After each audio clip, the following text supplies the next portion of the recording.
Hello and welcome to my very first YouTube video where I'm going to play Cities Skylines.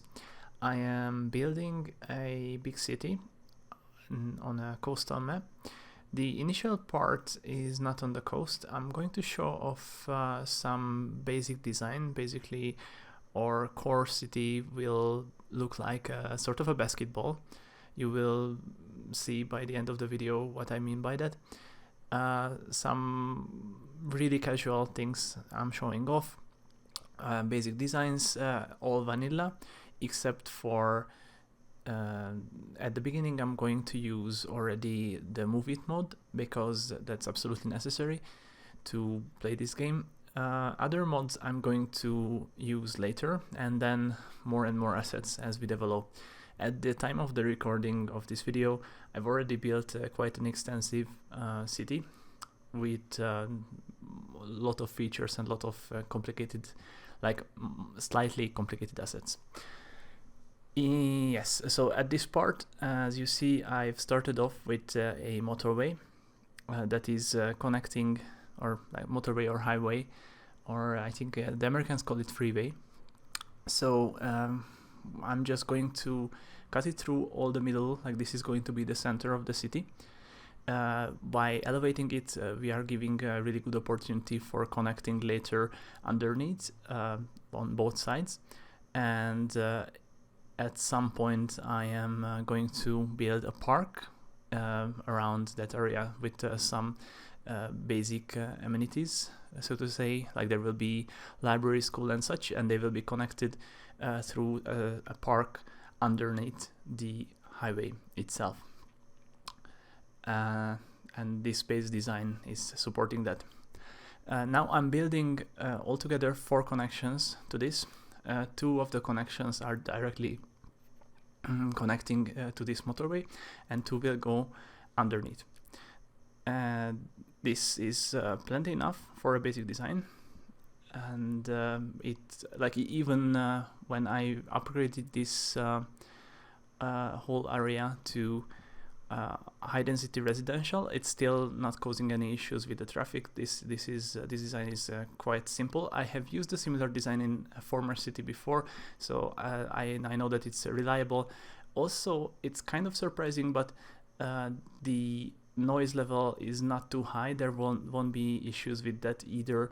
I'm not going to build residential next to the highway in the long run. Like in the beginning, I am putting some, but of course as the volume of traffic will rise, the noise will as well. And so directly next to the highway there will be my commercial buildings, and also some amenities as mentioned, like there will be schools and such.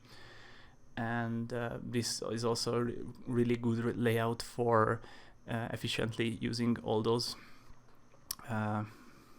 resources that are provided by the city governance buildings, or how to say. So yeah, building the basic design and adding the water connection, then the power connection.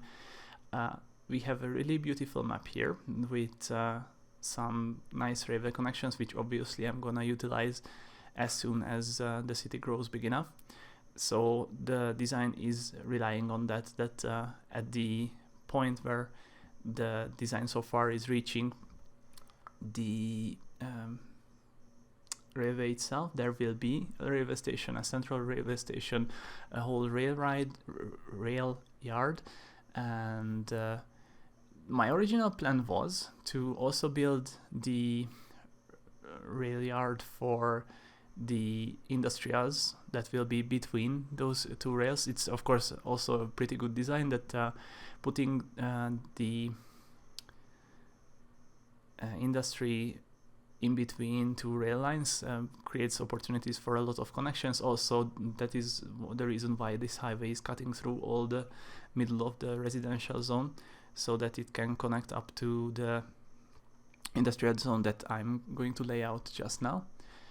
And we also have trees and agriculture, at least the opportunity for it.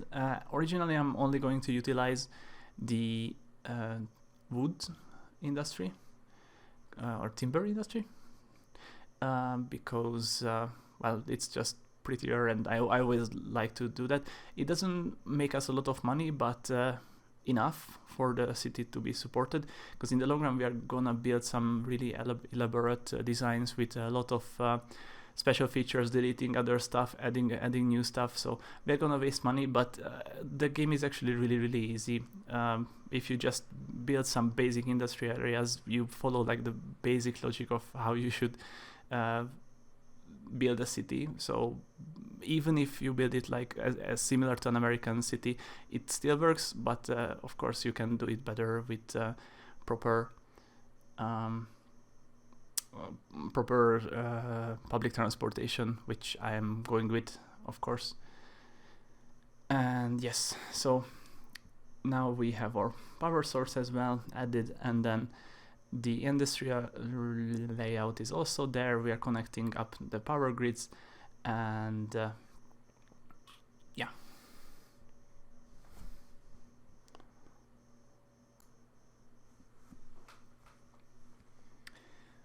So yeah, that part, okay. So all the power lines that I'm laying out are temporary. Well, not all of them.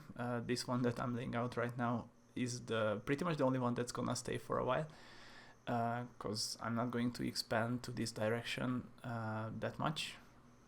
But the other way, where our water intake is, that way is where I'm going to expand with timber industry. So that's not gonna stay for too long, like that. And yeah, okay, so we already have the basic layout, and now it's time to start really playing. Yes, now we skipped a bit, and we are already having some population and already an industry. Now people want more commercial, and most importantly, we have to provide them the sanitation option, which I'm adding right now. And let's see, and already we have just a little bit of money, not enough, but of course, because now the demand is growing, we have to expand. And the expansion's way is rather straightforward. We just gonna expand further and further away from the central highway that's crossing. As I mentioned, that's gonna be the center of the original city. In later expansion, there is going to be a lot of separate towns that will be connected by the highway and rail. And even at the middle of this highway, we are going to add a monorail that's gonna... Monorails don't really have a function in the game in practice.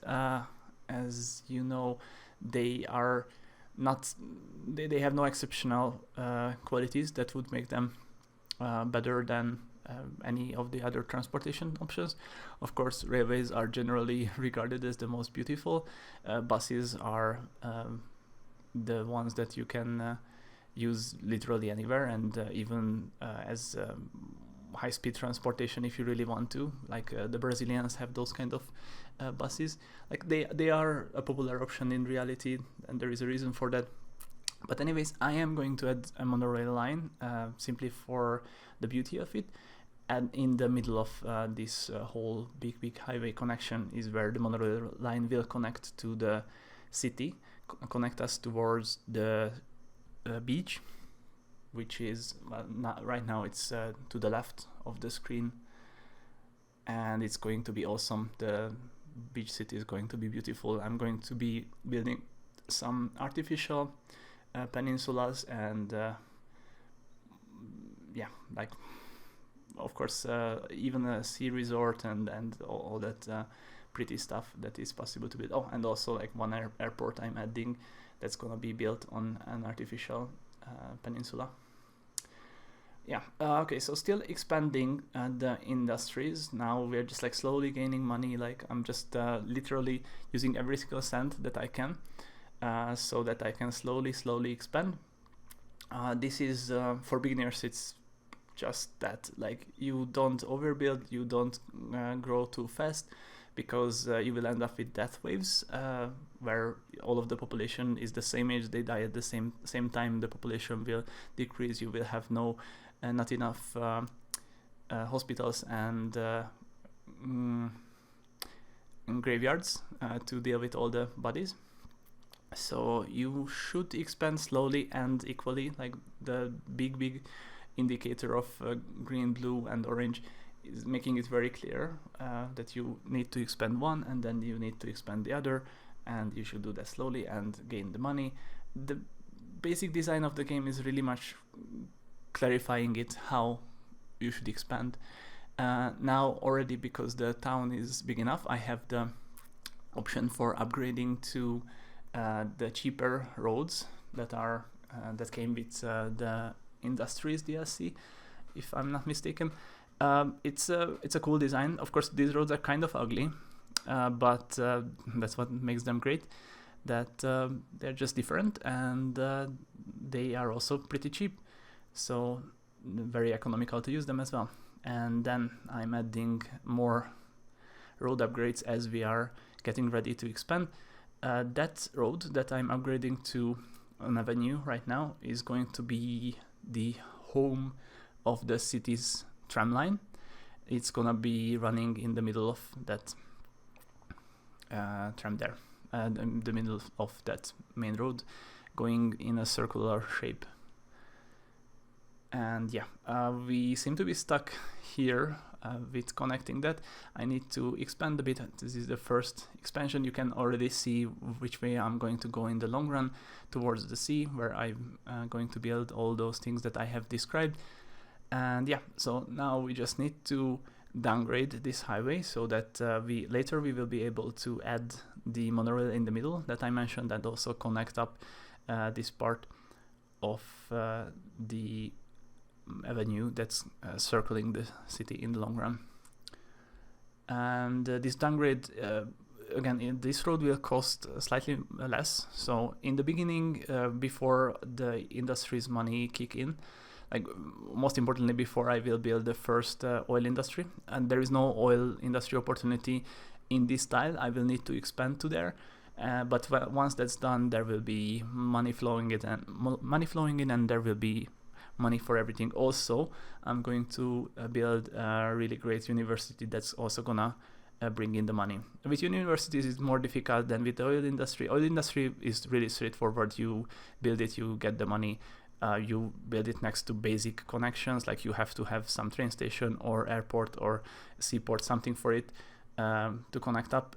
You don't have to have those elaborate designs where you have one-way streets, very clear patterns to follow for the trucks. You can just build some basic option for export, and that's it, and then you have the money. With universities, it takes more time, it's trickier, but in the end, it's gonna bring in a lot of money.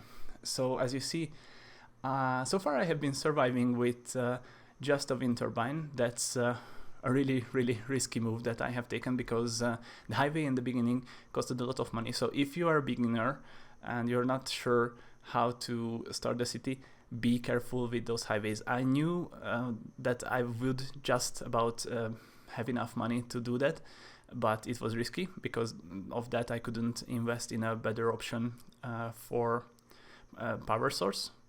I mean, of course, wind is the best power source if you're okay. So anyways, the point is that the basic amenities, that power source, you have to have money for. Like in the beginning of the game, it's difficult because those are expensive and you always have to have them. If you run out of money, you run out of every option to get the money, and you don't have enough power, then your city is going to go down. Like that's pretty much the only thing you have to be careful about in the beginning of the game. And yeah, that's pretty much all. Like I honestly have no idea how else would it be possible to screw up the game. It's really a pretty easy game. So yeah, like pretty much the easiest game from Paradox Interactive ever, although it's developed by not developed directly by Paradox, like they're kind of owned or something. I think it's just published by Paradox. But yeah, So now the basketball is finally, it can be seen what I meant by it. It's a really basic design. I didn't put too much thought to it. It's not a basic grid. There is some extra to it. Also, it supports the tram line that I'm adding right now in a more realistic way, because of course trams don't want to turn in tight corners. So in this way, we don't have a 90-degree turn for it to do. We can just let it go round and round, and it's pretty. It's simple because it's not a complicated design. It's still basically a grid, just with the edges cut off. So I pretty much this is one of my favorite basic designs. Of course, in the long run, I'm going to build more complex towns, twin towns to this one. But yeah, for the beginning, I think this is just good. So yeah, the tram line is already set up. I've already chosen a prettier tram because I really don't like these ugly generic ones. And the workshop is full of a lot of options. Like you can use a lot of different trams from all around the world, and they are pretty. You can have the old ones, you can have the new ones. I love all of them. So far in the city, I'm going to go with a modern design. Actually, right about the time of the recording is when I'm planning to expand with the old town option. Already in the latest DLC, some old school buildings were given to the players, so it's not even assets from the workshop. It's provided by the developers. I mean, of course, I'm pretty sure it wasn't developed in-house. It was developed by some content creators, but anyways, they can be bought directly from the developers. So anyways, I'm only using those new tram designs in the beginning, and then by the time we are hitting a couple of hours of gameplay, like quite a few hours of gameplay, is when I'm doing the old town, because I want to do that elaborately. Like, that's gonna be difficult. That's not as simple as this one. It has to be chaotic, but it has to function as well. That's much more difficult than this one. This is still, I'm just playing with basic designs, like making small mistakes, but in the long run they are not big enough mistakes to screw up the traffic flow or anything. It's just like basic stuff, as you can see, and it looks good enough. Not as beautiful as those complex shapes that one can get to, but it's good for the core part of the town. And yeah, as you might have noticed, the tram line was not connecting the industries, which is again something you have to be careful about. You need to connect the industries with the residential as well as you can. The tram is just more for the shows. Of course, it functions. It helps to get people to school and hospital and such, but in the long run, this tram is going to be like just collecting people and connecting to the other transportation options. Like, there will be several train stations next to it, and now I'm adding the bus design. Like, again, the simplicity of buses is that you don't have to design anything for them. I will build some nice bus station. It's gonna be really awesome. One of the best designs in this but one of the most beautiful things I have built so far in this build, a couple of hours ahead of the recording of this one. But yeah, so like now I'm just adding a really simple bus line, connecting up the industries, connecting up the tram line, so that two can function together. You have to plan those in a fashion that they can rely on each other. And yeah, now we have the basketball, we have the industries, we have some extra power adding now, and that's that for now. Let's see where we will go.